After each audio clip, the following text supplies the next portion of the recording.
From the capital city of Nairobi, Kenya, from wherever you're watching us in Kenya and around the world, good evening. This is KBC Prime Edition, and my name is Mboya. Top in this live broadcast.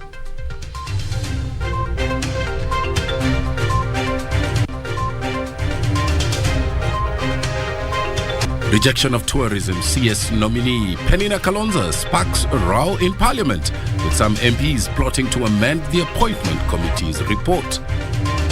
2,500 unalipa kwa ile nyumba ya mabati ama ya matope, utakuja kulipa hiyo 2,500 kwa ile nyumba tutakujengea hapa. Funding infrastructural development. Government seeks 1 trillion shillings from the pensions sector.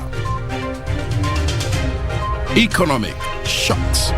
The International Monetary Fund paints a gloomy economic outlook. Slain Pakistani journalist to be interred Thursday.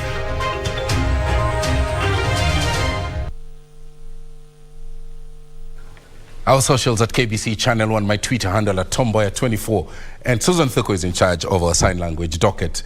Let's begin with our top story. The National Assembly Appointments Committee has rejected the nomination of Penina Kalonzo as the Tourism, Wildlife and Heritage Cabinet Secretary. The committee, chaired by National Assembly Speaker Moses Wetangula, however, approved the names of 21 other CS nominees, as well as the nominees for the positions of Attorney General and Secretary to the Cabinet. JJ Curia with that report. In a 186-page report tabled before the House by Majority Leader Kimani Ichung'wah, 29 Cabinet Secretary nominees, the Attorney General nominee and the Secretary to the Cabinet nominee were approved by the Appointments Committee. The committee, through a majority report, agreed to approve the nomination of ANC Party Leader Musalia Mudavadi as Prime CS nominee, Interior CS nominee Kithure Kindiki, his Treasury counterpart Professor Njuguna Ndung'u, as well as Alice Wahome of Water and Sanitation. Also approved were Garissa Township MP Aden Duale, nominated as Defence CS, Rebecca Miano of East African Community, ASALS and Regional Development, Alfred Mutua of Foreign and Diaspora Affairs, Aisha Juma of Public Service, Gender and Affirmative Action, Moses Kuria of Trade and Industry, Saipan Tuya of Environment and Forestry, and Elgeyo Marakwet Senator Kipchumba Murkomen of Roads, Transport and Public Works. Zekaria Mwangi of Lands, Housing and Urban Development, Mithika Linturi of Agriculture and Livestock Development, Eliud Owalo of Information, Communication and Digital Economy, Ezekiel Mashogu of Education, and Davis Chirchir of Energy and Petroleum were also approved. Salim Vure of Mining, Blue Economy and Maritime Affairs, Susan Nakumicha of Health, Simon Chalugui of Cooperatives and MSMEs Development, and Florence Bor of Labour were approved. The Appointments Committee has also approved the nomination of Ababu Namwamba as Sports Cabinet Secretary nominee, Justin Muturi as Attorney General, and Mercy Wanjau as Secretary to the Cabinet nominee. It was, however, a bad day for the Tourism, Wildlife and Heritage nominee Penina Kalonzo, with the Appointments Committee rejecting her appointment. During her appearance before the Appointments Committee on Wednesday the 19th, the former Kitui County Deputy Governor seemed to have a big challenge. I'll say that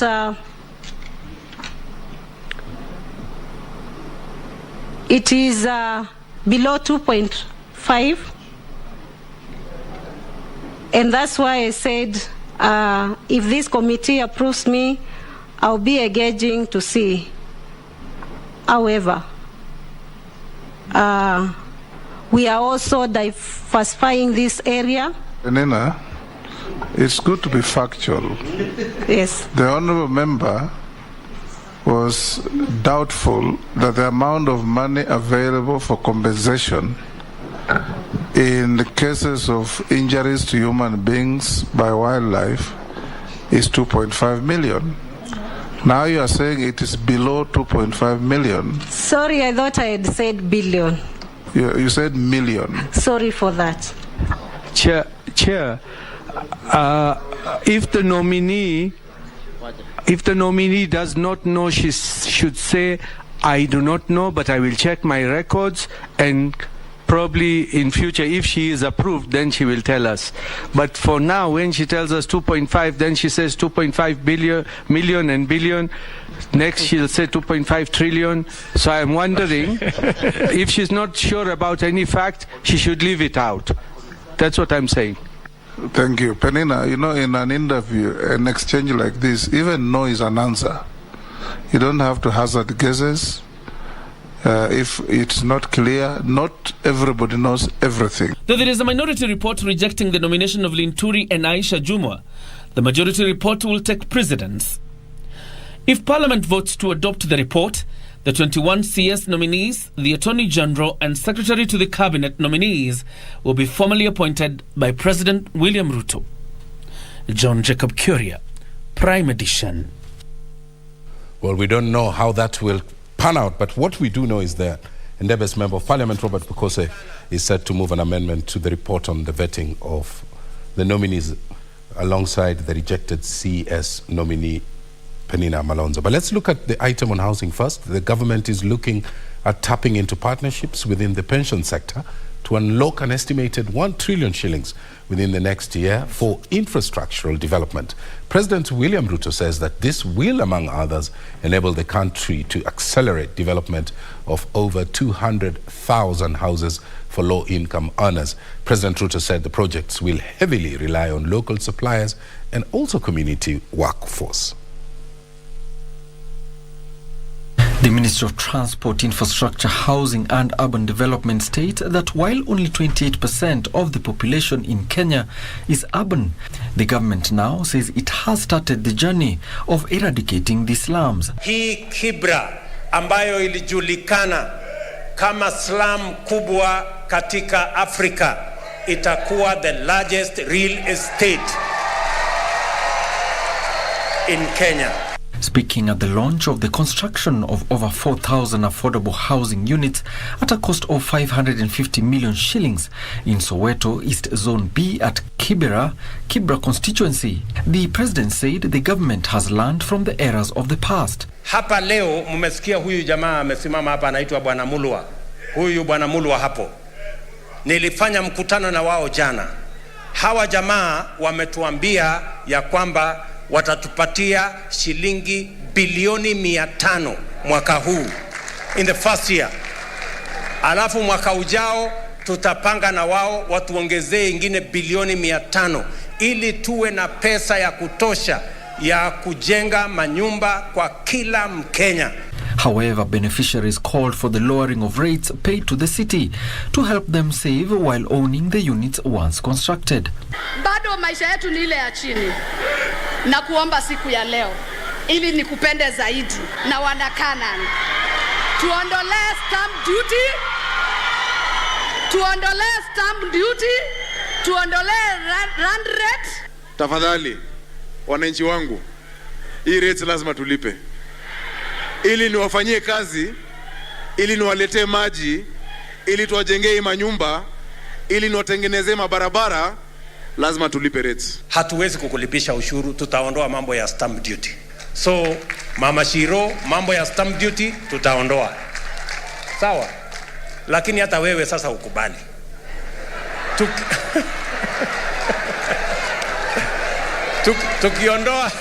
Tukiondoa ushuru ya stamp duty, ile ya rates wewe ulipe. It has, however, emerged that there is still a critical shortage of suitable local workforce, prompting the government to move in to equip and complete technical and vocational educational and training centers within project areas. The good news about this CBET and getting into modular with various competencies, we are now able to train a unit with specialization which takes about 120 hours. Alanoko, Prime Edition. Now, Ndebe's Member of Parliament, Robert Bukose, is set to move an amendment to the report on the vetting of Cabinet Secretary nominees that rejected the CS nominee for tourism, Penina Malonza. MPs across the political divide also came to the defense of the former Kitui Deputy Governor, questioning the criteria used by the committee to reject the Tourism Cabinet Secretary nominee. As Gishuki Washira reports, The minority party in National Assembly wants the nomination of Mithika Linturi and also that of Aisha Jumwa rejected, saying that the both of them have cases that are pending in court. Here's that report. My name is Edward Kaban. MPs from both majority and minority side took issue with the Committee on Appointments for rejecting the nomination of Penina Malonza as Cabinet Secretary for Tourism and Wildlife. What parameter did the committee use to reject? Is it because she's a woman? Is it because she did not have people to defend her in that particular committee? Is it because she's a widow? Is it because she only has one child? Is it because she does not have enough money? This is a lady who has grown from being a facilitator to a supervisor, to a senior supervisor, and eventually a director. Madam Speaker, thereon she goes to become a deputy governor. And when we look at her career progression, this is a lady who is destined for greatness. From deputy governor, I pray and I believe she'll now go into being a cabinet secretary. The legislators questioning the parameters used to judge the nominee, saying a bad day cannot be allowed to overshadow the credentials of an individual. While debating a report tabled by the leader of Majority Kimani Ichung'wah on the vetting of cabinet nominees, which rejected Malonza for failing to demonstrate knowledge of the docket, the MPs said it would be unfair to disenfranchise the nominee. When you take work experience, tick. When you look at academic credentials, tick. When you look at leadership skills, when she was deputy governor, tick. On what basis are we discrediting my sister? A minority report by 7 members of the vetting committee similarly rejected the nomination of Aisha Jumwa as Cabinet Secretary for Public Service and Mithika Linturi as Cabinet Secretary for Agriculture. While MPs from the minority party lobbied for rejection of Aisha Jumwa and Mithika Linturi because they are facing court cases, MPs from majority party defended the 2 nominees, arguing they were innocent until proven guilty. Madam Speaker, when you are talking about the cabinet of the Republic of Kenya, and you want to have a cabinet minister seated there who has a live case in court, not a capital offense, Madam Speaker, of murder, Madam Speaker, how do you want this House to approve that, Madam Speaker? The Speaker, the Honorable Linturi went further to inform the committee that he was saddled with a plethora of cases, a litany of cases, numbering about 35, that had weighed him down so much that he wanted to forget about them and move on. Mr. Speaker, how will you move on? Debate and voting on the nominees is set to be concluded Wednesday morning. Gishoki Washira, Prime Edition. The Ethics and Anti-Corruption Commission, EACC, has moved to court to seek the recovery of 10 parcels of land worth 2.4 billion shillings allegedly grabbed from the Moi International Airport that's in Mombasa. The Anti-Corruption Commission is seeking to recover a further 984 million shillings allegedly paid by the National Land Commission to private developers as compensation for land, public land rather, purportedly acquired for construction of the Nairobi-Mombasa Standard Gauge Railway SGR and the Dongo Kundu Kipevu Road project. The Ethics and Anti-Corruption Commission, EACC, has sued 16 people and companies allegedly involved in grabbing of public land worth 2.4 billion shillings in Mombasa. In the case filed at the Mombasa Environment and Land Court, the anti-graft body seeks to recover 10 parcels of public land grabbed from the Moi International Airport in Mombasa and belonging to Kenya Airport Authority. In addition, the commission further seeks to recover 984 million shillings, being illegal compensation to some of the parcels of the land compulsorily acquired by the National Land Commission for construction of the Standard Gauge Railway and Dogo Kundu Kipevu Road project in Mombasa. According to EACC, the compensation was paid by National Land Commission to the East African Gas Company Limited, which is the current registered owner of all parcels of the airport land. EACC argues that the grabbed land is a public land that was set aside for use by Moi International Airport Mombasa under the management of Kenya Airports Authority. Among those sued by EACC are Peter Kipyegon Lagat, former managing director of the Kenya Airports Authority, East African Gas Company Limited, whose directors include Joshua Chelelgo Kulei, Caroline Chebet Kigen and Kipkurui Kimosop. Others listed as respondents in the case include former Commissioner of Lands Wilson Gashanga, former National Land Commission Chief Executive Officer Tom Aziz Chavangi, and the Commission's former Director of Valuation Salome Munubi. EACC says, despite issuing all the accused with demands to surrender the property and notice of intention to sue them, the accused have failed to comply, prompting the Commission to move to court. Ben Chumba, Prime Edition. Our story brings us to our first break right here on KBC Prime. Stay with us. We'll be back shortly.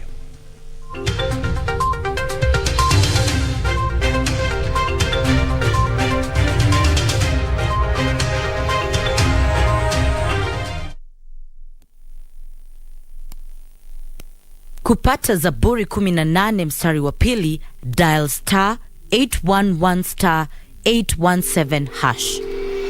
Mwenyezi Mungu ni mwamba wangu, ngome yangu na mkombozi wangu. Mungu wangu, mwamba wangu ninayemkimbilia ninapohitaji kuwa salama. Zaburi 18 mstari wa pili. Zaburi 18 mstari wa pili, dial star 811 star 817 hash. Star 811 star 817 hash. Come on in me so me seen and alone I can't get. Try not to make it me can't mesh. Yeah. Don't stand on a leg against the guy. Hang a chick, gotta ride or die. Well, I drink up for you, take a bullet for you.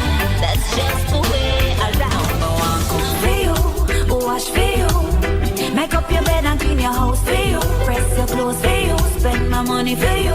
Accept your baby mother and your big me too. Look on the gully side.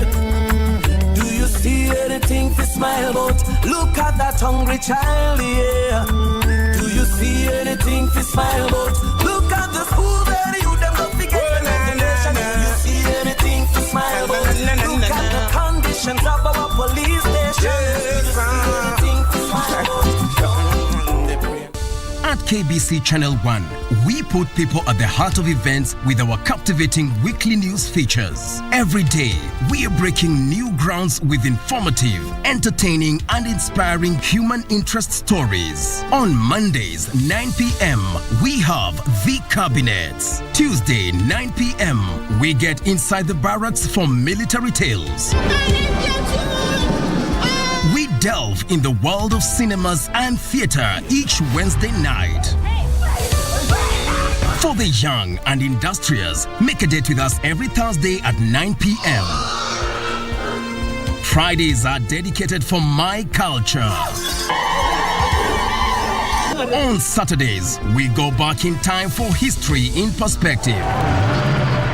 And on Sundays, we get to know the process of how things are done and made. KBC Channel 1 News features a whole lot of wonderful viewing experience.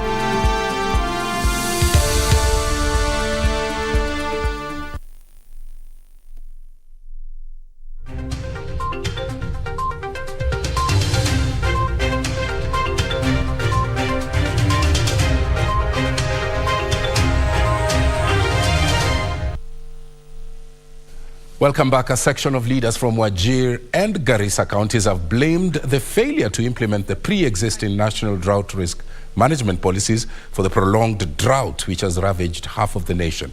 Led by Fafi Member of Parliament Salah Yakub Farah and his Tarbaj counterpart Hussein Abdi Bare, the leader said that the situation could not have reached the alarming levels if existing gaps had been addressed. Here's that report. Over 4.35 million people in ASAL areas of the country continue to face acute food shortage, with the crisis headed to an emergency state. But as relevant authorities continue providing intervention to curb the ravaging drought, a section of leaders from Wajir and Garissa counties want a lasting solution, terming relief supplies outdated and unviable. Our policy should be geared toward abating for the long term We don't want to come here in the next 5 years or four talking about again drought. It's a shame. Fafi Member of Parliament Salah Yakub Farah and his Tarbaj counterpart Hussein Abdi Bare blamed the failure of implementing the pre-existing national drought risk management policies that spell out what should be done to deal with the prolonged drought which has ravaged half of the country. Rain is not coming anymore, and if it comes, it's very little. We are talking of 5 seasons without rain. We are talking of new frontiers in drought now. Migori coming in, Homa Bay coming in, Nyandarua coming in, part of Embu coming in. Everybody in Kenya now is coming into a drought. It's not only water and pasture, it's going to what? Shortfall in harvest. This is a major thing, because if we are talking of 29 counties, you can understand the level of effect this drought has to for the country.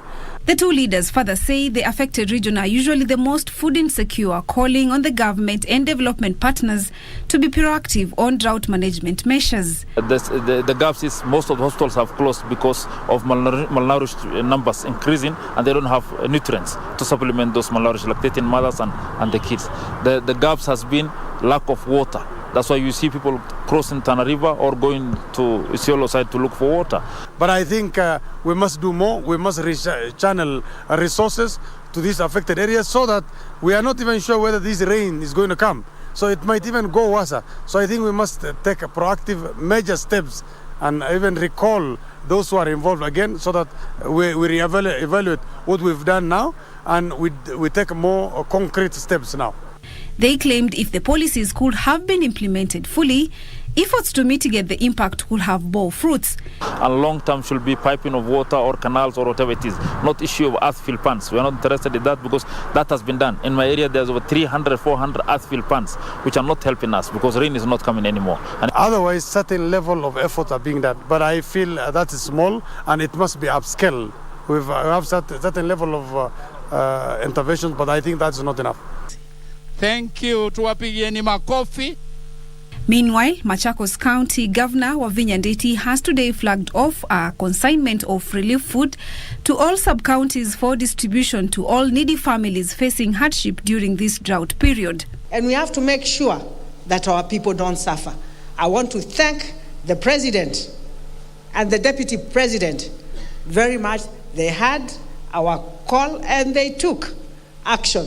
Today we are getting food for our people and also for our schools. A police officer is being held at the Mwingi Central Police Station after stabbing a school bazaar following a misunderstanding over the payment of school fees. Mwingi Central Police boss Peter Mutuma says that the officer attacked the bazaar, who had declined to give him a refund in excess fees.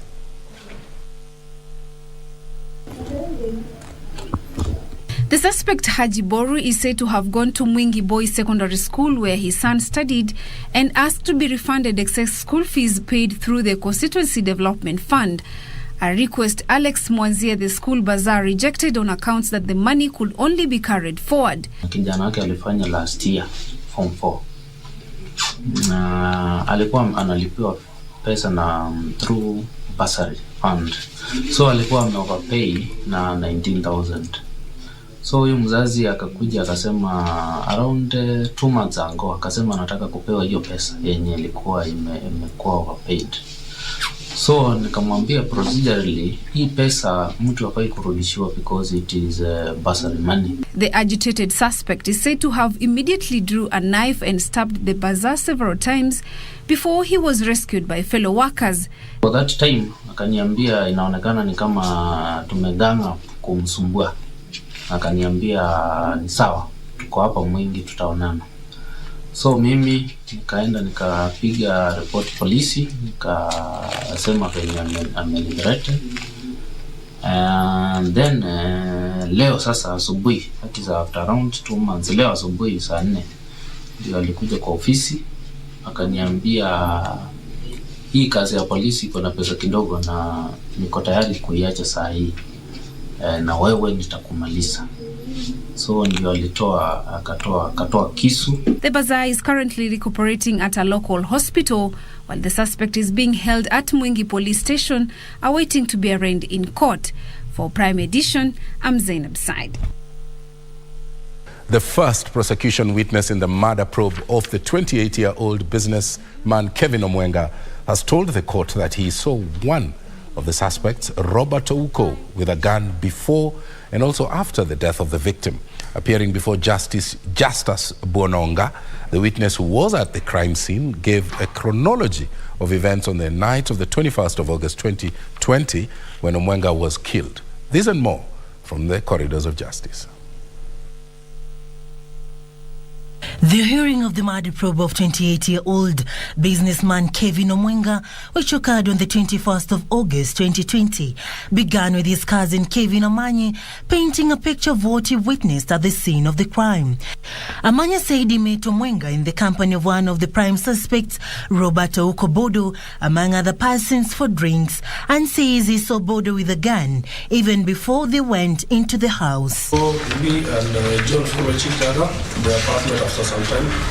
Then when we reached there, Mboya had already reached the apartment. Mboya went ahead of you? Yes, went ahead of us. Now, there are two Mboyas there? There's Wycliffe? There's Wycliffe. And this, okay, let me just say Kevin Mboya had left us before with Robert. So as we left with John a little bit later. But we found when we entered the apartment, we found they had already reached. So you found Kevin Mboya and Robert and some other lady had already reached. Amanye said he then heard a loud noise, and when he checked in one of the bedrooms, he met Bodo holding a gun and shouting that the deceased had shot himself. Mboya was later pronounced dead upon arrival at a hospital. Bodo and businessman Chris Obure have been charged with the murder. The hearing continues on the 27th of October 2022 with the cross-examination of Amanye. Meanwhile, 7 persons are to be arrested and charged with the abduction of 3 children aged between 5 years and 3 months in Nairobi's Pangani estate. The children are believed to have been abducted from the father after the death of the mother. Those implicated include Urvash Kauship, Lalji Hirani, Ratan Daya, Dakish Nilesh Siani, Mitikashi Vakiri, Arvind Vekarji, Namrata Manoj and Kashji Makwana in the abduction are now seeking the court's intervention to get the children back. We launched the complaint to the police. Investigations have been done, and the DPP has approved the arrest of the 7 of them. Finally, businessman Maurice Otieno Odongo has been charged on 2 counts of conspiring to defraud James Ngugi of 4 million shillings between 2020 and 2021 in Nairobi by pretending to be in a position to supply a digital X-ray machine. Appearing before Chief Magistrate Wendy Mishimi, Odongo denied the charges and was released on a cash bail of 500,000 Kenyan shillings after he pleaded to have entered into a settlement agreement with the complainant. The case will be mentioned on the 8th of February 2023 to confirm the settlement. Serafina Robi for Prime Edition. Patrick Mwangi was Kenya's first military commentator during national celebrations, making him a household name across the regimes of President Daniel Moi, President Mwai Kibaki, and also President Uhuru Kenyatta. He is a story of valid dreams that come true. This week on Military Tales, our reporter Nisi Imano spoke to the retired KDF soldier and filed the following report.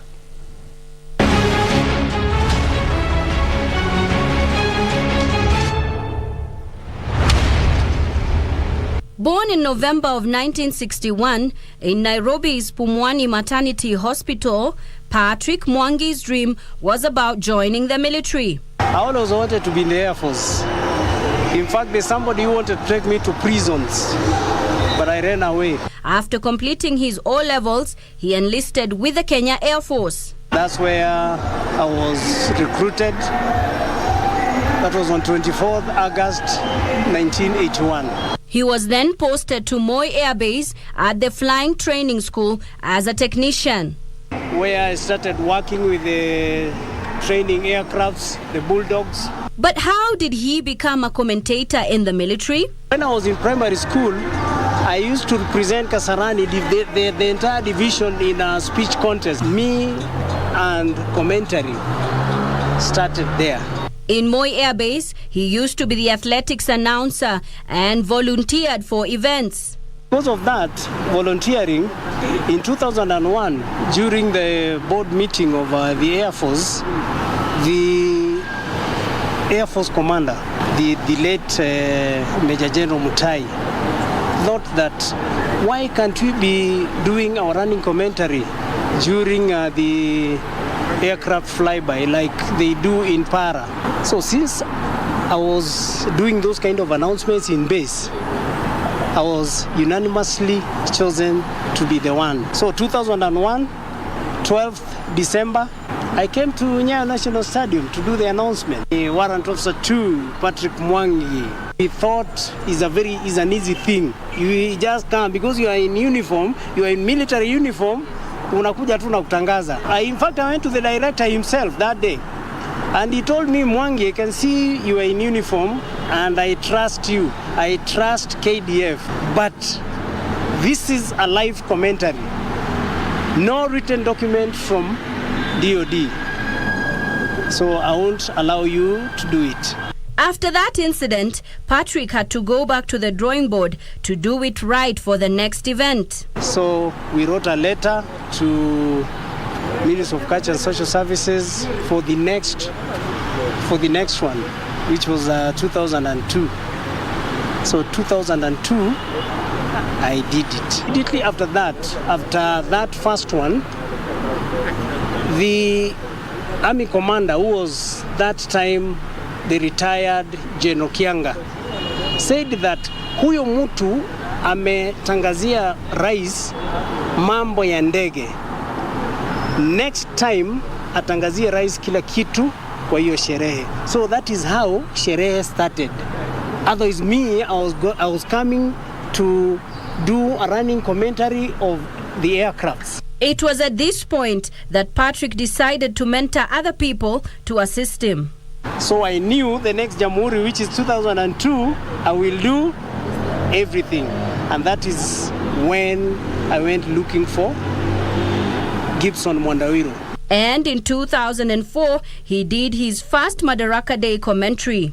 As usual, we prepared everything. But it was on this day that the unexpected happened. President alipofika, zikakuja ile inaitagwa flyby. Flyby ni kupita tu ile flyby. Alafu zikipita zinaendaga zinapinduka, they turn left and right, then they come to do the individual maneuvers. Each aircraft inakuja kivyake. So they did not turn for individual maneuvers. Weather ikibadilika, so unajua ndege hazitarudi. Patrick Mwangi retired on the 10th of November 2021 after 40 years of military service. Basi wapenzi watazamaji, ningependa kuwafahamisha kwamba ndio tumefika mwisho mukipenda tamati wa mahojiano yetu. Mimi Warrant Officer 1 retired Patrick Mwangi na shirika la habari la taifa KBC. And there you have it. Pioneer military master of ceremony himself, retired Warrant Officer 1 Patrick Mwangi. Reporting for KBC from the Nyayo Stadium in Nairobi County, I'm Nisi Emano.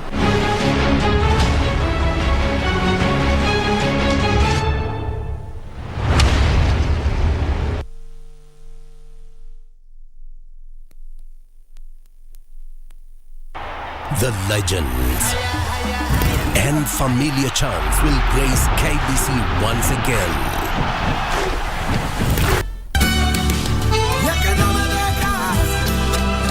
Everyone knows that you're a murderer. Oh, you killed Alfonso. Not only that, you tried to kill Mal. My grandfather and me. If something happens to my granddaughter, I will die. This time I'm going to die. Calm down, Raquel. Everything will be fine. Just take it easy. But where in the world are we going to find Nuria? Tell me. Answer it calmly. Yes, but he cannot answer it at this time. Who's this speaking? Angelica, I just want to talk to him. Listen, I'm sorry, but I'm afraid he can't take any phone calls right now. And for that matter, he can't receive anyone. But I'll tell him he called, okay? Some other time.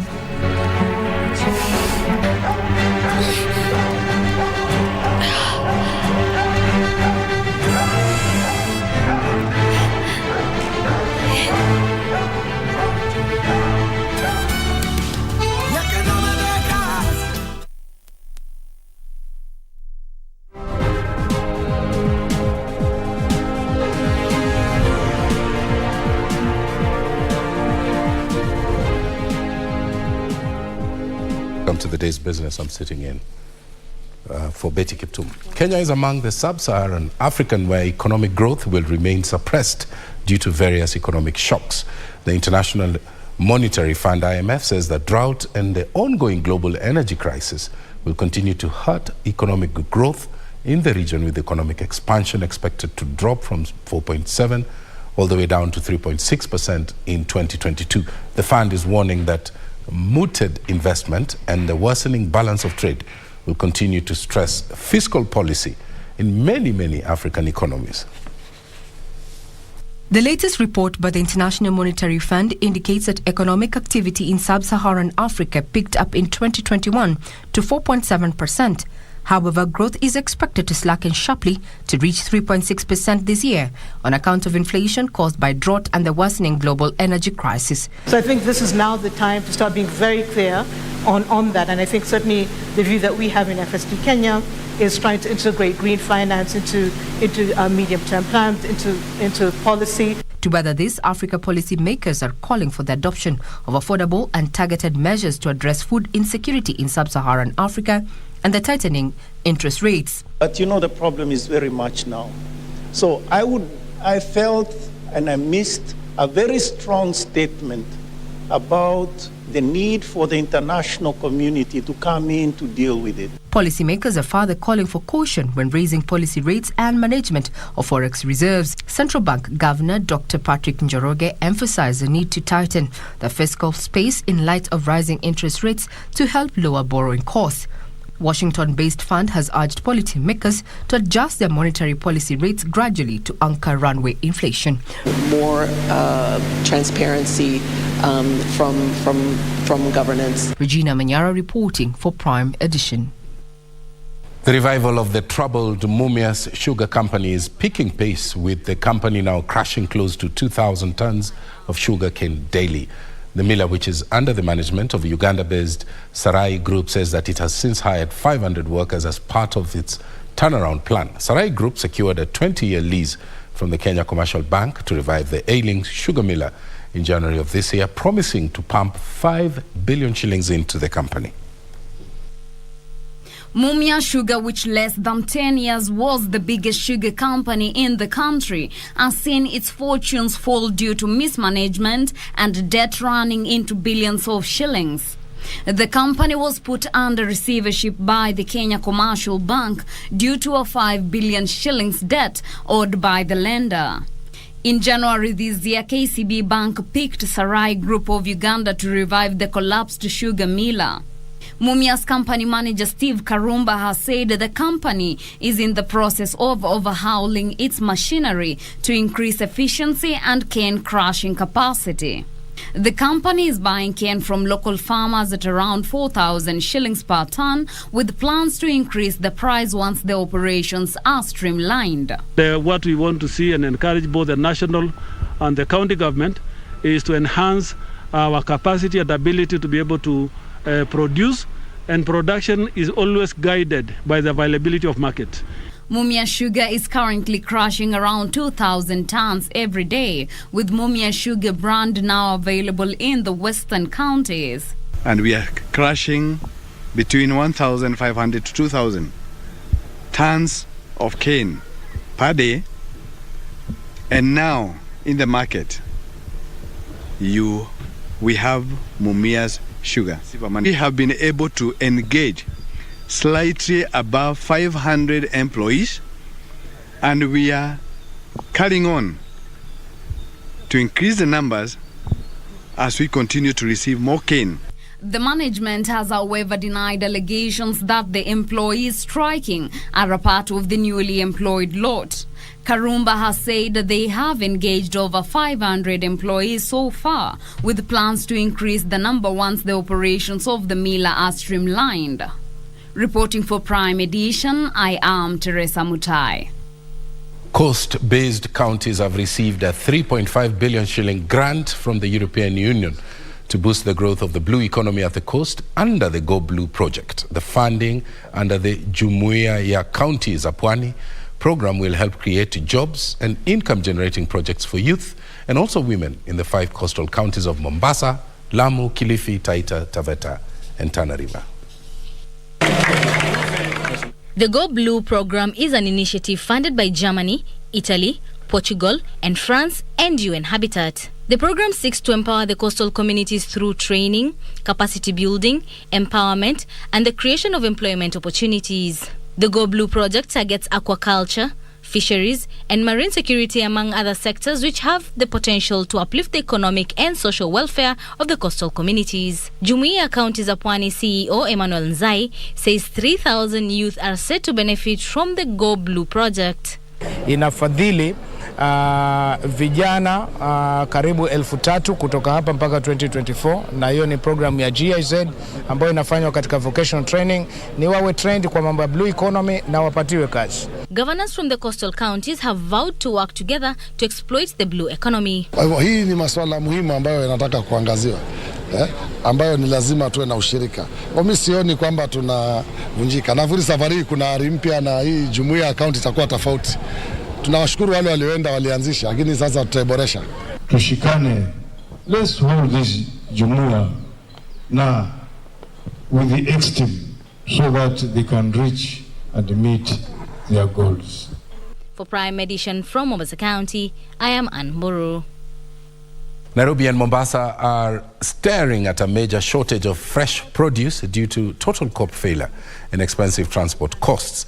This has made the cost of vegetables shooting up by 40% in the last 3 months. Farmers in Nakuru County, which supplies the two counties with almost 50% of their vegetable needs, are raising the alarm over the sharp decline of yields in the county due to the ongoing drought.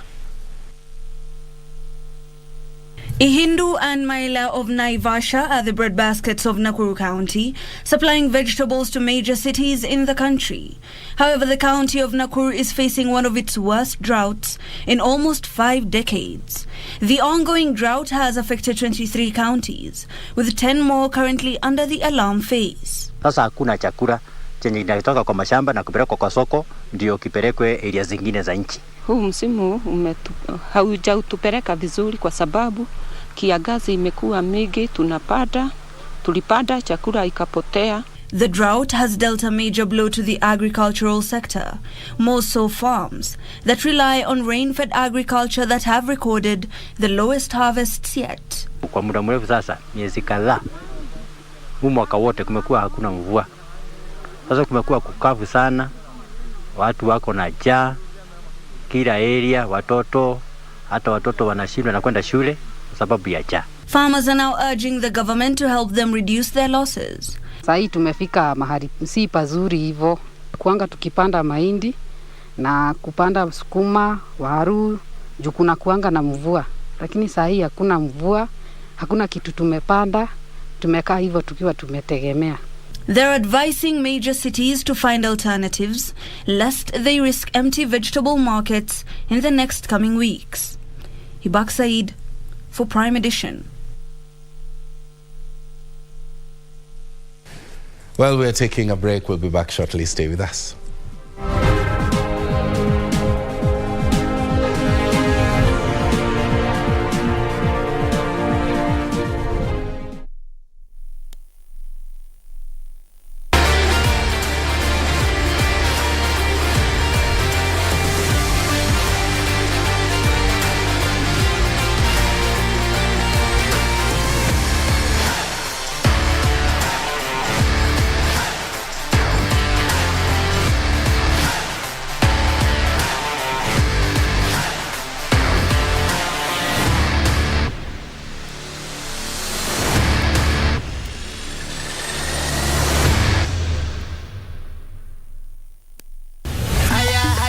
The world's biggest sporting event is here with us. The FIFA World Cup 2022 in Qatar. KBC Television will air live 28 selected matches, while radio will beam live all the 64 matches. We would like to bring to the attention of the public that KBC is the only station that has exclusive 2022 FIFA World Cup free-to-air FTA broadcast rights for both TV and radio in the Kenya territory, and no other media outlet. Therefore, catch all the FIFA World Cup action live and exclusive on KBC TV and radio. KBC is indeed your true sports partner.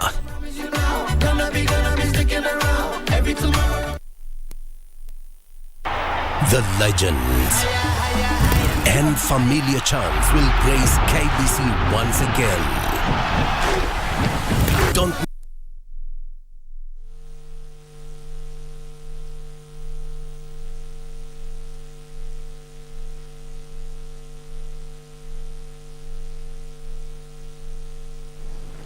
Thank you for keeping it KBC Prime Edition. Let's now delve into matches sports. My name is Karen Kibet.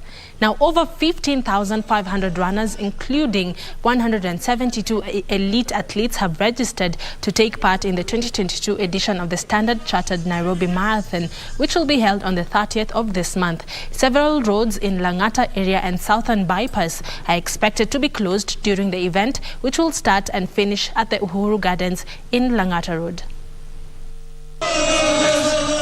Nairobi Traffic Department has announced a schedule of road closures and detours that will redirect traffic to and from the Southern Bypass to alternate routes between Saturday midnight and 1:30 p.m. on Sunday.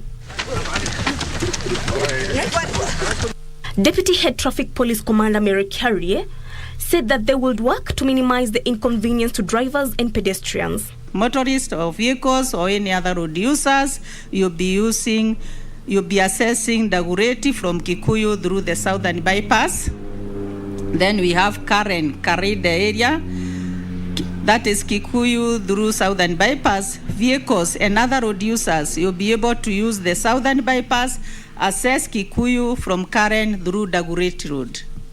The local organizing committee chairman Peter Gitau said they will work closely with the Anti-Doping Agency of Kenya in a bid to protect the integrity of the event. We plan to run a very credible marathon. We are working closely with ADAC and with Athletics Kenya to make sure that we use technology and cheap technology at that to track the runners through the race and also do anti-doping tests post the race.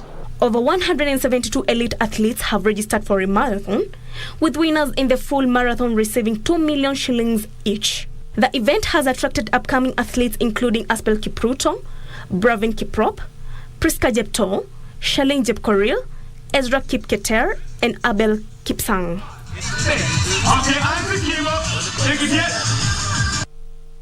Thank you, Nora, for that report. Moving on, the world marathon record holder and two-time Olympic marathon champion Eliud Kipchoge has been named the SJAC Sports Personality of the Month of September. Kipchoge's award came after his recent world record of 2 hours or 1.9 seconds run at the Berlin Marathon on the 25th of September. Kipchoge broke his previous world record by 30 seconds and defended his title for the fourth time. SJAC honored his achievement by awarding the champion an LG refrigerator, a water dispenser, and a personalized trophy. Kipchoge beat other nominees including Diamond League trophy winners track stars Beatrice Chebet and Emmanuel Korir and Helen Obiri, who successfully defended her Great North Run title in the same month. Other nominees included Malkia strikers prolific attacker Sharon Jepchumba, Karan Patel, and former hit squad Nico Koth. If you want to grow and be a man or a woman of whole round, then you start slowly, participate in cross countries, track. So you will grow actually as a person and you will grow actually in your mental. It's a good thing for cooperation to join hands, sponsor actually and honor the athletes, all the sports actually in general. And it's actually patriotism. So when actually the corporate world come in sport, you know, sport is whereby plays and universal event whereby it plays. It's a universal business. It's a universal event and it plays everywhere. Congratulations to the world marathon record holder Eliud Kipchoge. Moving on, as the clock ticks closer to the FIFA World Cup 2022 in Qatar, soccer lovers across the country are eagerly waiting to cheer their teams to victory in the global soccer event, which will be televised live only on KBC Channel 1 and all its radio stations. The first match pits hosts Qatar and Ecuador on the 20th of next month. 28 matches will be aired live on KBC Channel 1 and all 64 matches will be broadcasted live on radio.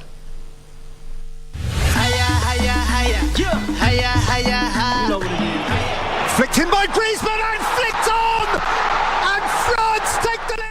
As the Kenya Broadcasting Corporation prepares to televise live the FIFA World Cup 2022 in Qatar, soccer lovers in the country have lauded the national broadcaster for taking the initiative to acquire FTA broadcast rights for the biggest sporting event of the globe, which attracts an enormous viewership. Turkana Governor Jeremiah Lomurkai, who was speaking when he met Kenya Broadcasting Corporation Acting Manager Director Mr. Samuel Maina, wants KBC to put up large screens in remote areas in the country to enable fans who are not privileged to own a TV set to enjoy the World Cup finals. Public Broadcasting House is supposed to reach the most rural people of the country. And FIFA wants everyone to enjoy football. That's why the rights are given to a public broadcasting house like KBC. Although we buy the rights, we bought the rights at about 70 million Kenya shillings. We'll broadcast 28 matches, but for TV and radio, we'll broadcast the 64 matches. So we'd request if you can agree, we do public viewing of football. We set up somewhere in Turkana, and public can come and watch football, live football. We can agree whether you can do all the games or you can do some of the games, because some people will not have TV in their homes. But also, football is enjoyed when people are watching as a group. When you put a big screen somewhere, we look at the cost of it, all that. We see how we partner for that. So that's on the nick of it, but be assured of the support by KBC, because we are a public broadcasting house. At times, you might not have money, but you need to communicate.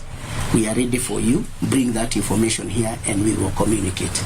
Collaboration is very important. I think we will continue our engagement so that we see how best we can even do business together, because without business, most of our activities will also fail. So I think it will be very important that we get a personal engagement. Your teams also should be visiting my office in Turkana. We discuss those things you've just mentioned. I think there are things we discuss there and see how best we can reciprocate the same into some spending in our counties. I am interested in supporting sports, and that World Cup will be the one we want to start with. So we want KBC to really come to Turkana.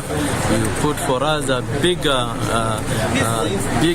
television so that our people are able to participate, and majorly those who come from families that do not have the capacity to have to access this information through the TVs. Is France?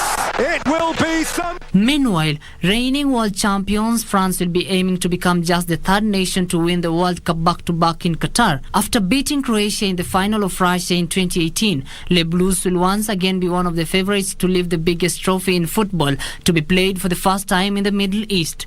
The team has been drawn in Group D alongside Denmark, Australia and Tunisia.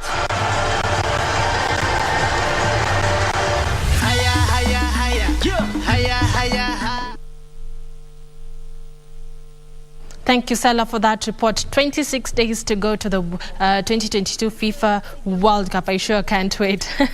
Moving on, Athletics Kenya North Eastern Region Chairman Abdullahi Salat says the region can produce world beaters in athletics if stakeholders come together to tackle issues affecting the sports in the region. He said poor infrastructure, culture and harsh climatic conditions are some of the things holding back the region to prosper in athletics. Salat was speaking during a meeting that brought together head teachers and sports teachers from Garissa County to discuss ways and how to promote athletics in the county.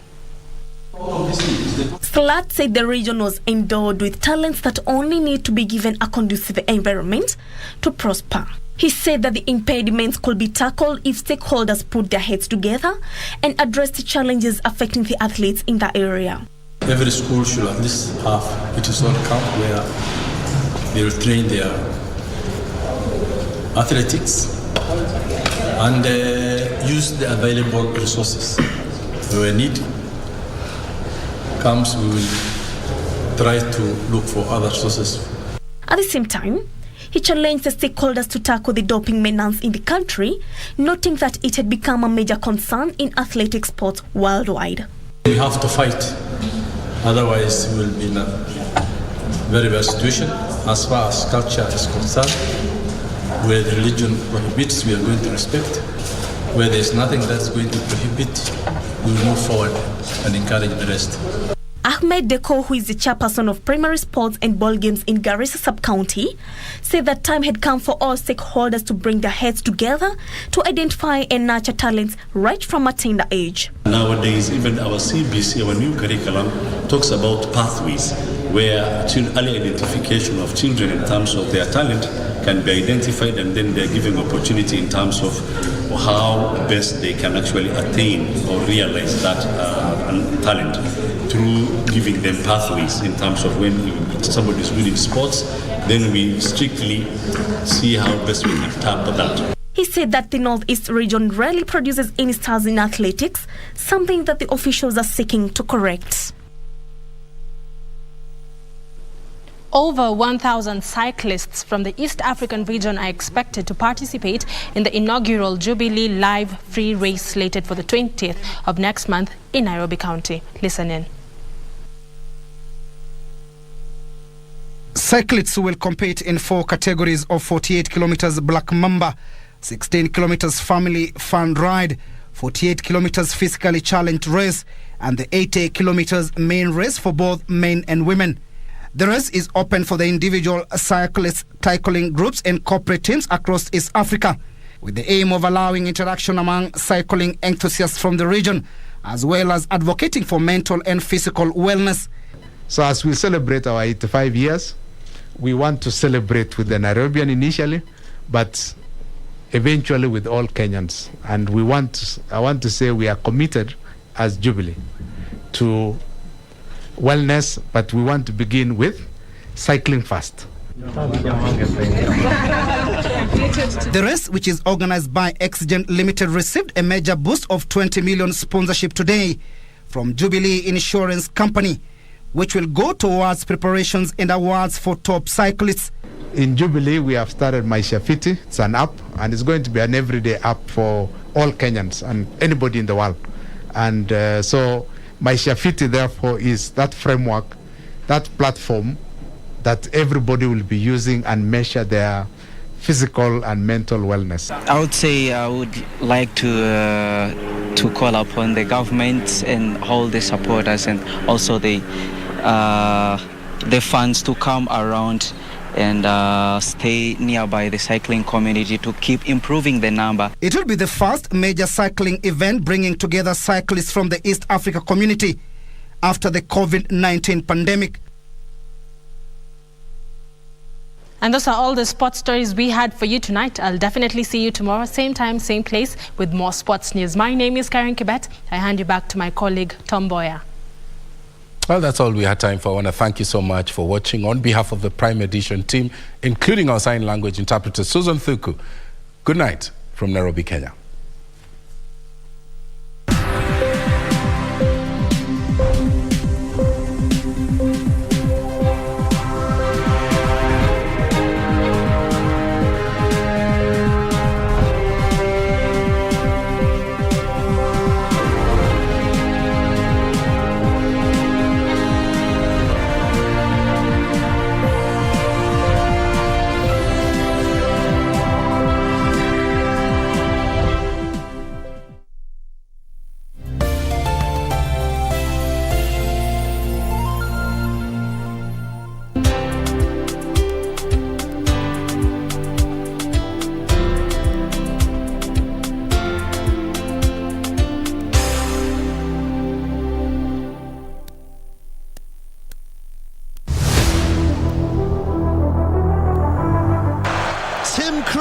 Is coming on here, and it's Jasper Cillessen who's going off. It's Amana who steps up. Oh, and Krul has saved it!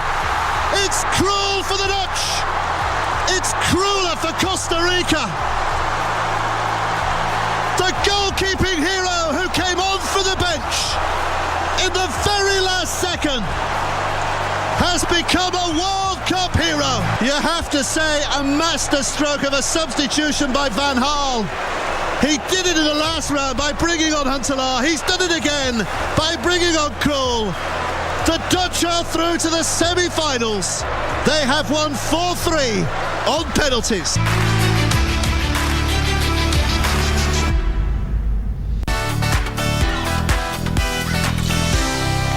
Your entire personality is built around your bottoms. Wiggle it just a little bit.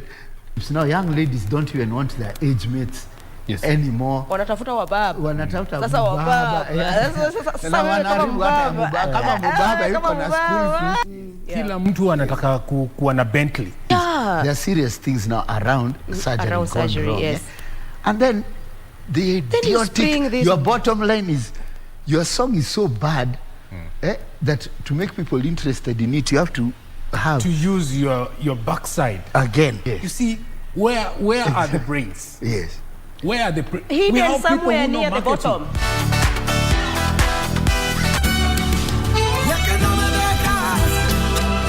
Everyone knows that you're a murderer. Oh, you killed Alfonso. Not only that, you tried to kill Mal. My grandfather and me. If something happens to my granddaughter, I will die. This time I'm going to die. Calm down, Raquel. Everything will be fine. Just take it easy. But where in the world are we going to find Nuria? Tell me. Answer it calmly. Yes, but he cannot answer it at this time. Who's this speaking? Angelica. I just want to talk to him. Listen, I'm sorry, but I'm afraid he can't take any phone calls right now. And for that matter, he can't receive anyone. But I'll tell him he called, okay? Some other time.